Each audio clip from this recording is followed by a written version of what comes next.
Myanmar is back in the headlines because of scenes like these.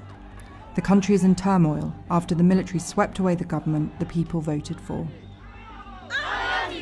Aung San Suu Kyi, the democracy icon, has been removed from power. So, how did we get here? Myanmar used to be known as Burma and was a British colony until 1948. But from 1962, it was largely ruled by a military junta which crushed any opposition.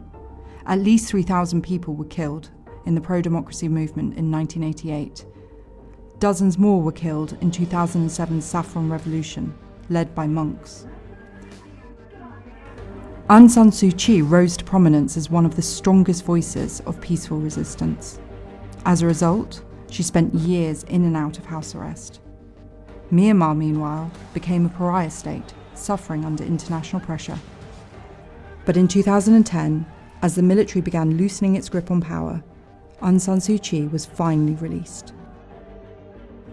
5 years later, her party stormed to victory in the country's first democratic election in decades.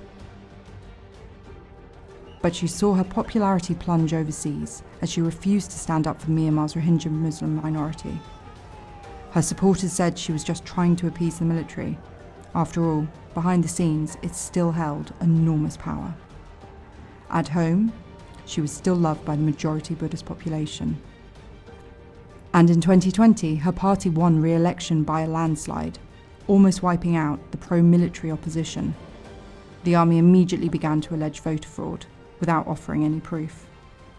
Fears grew that the government might be overthrown once again.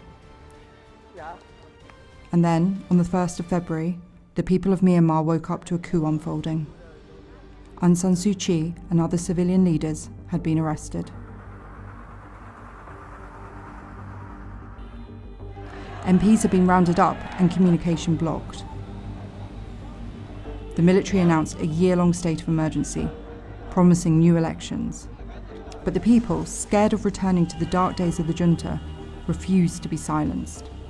Slowly at first, and then coming out onto the streets, they demanded democracy be restored.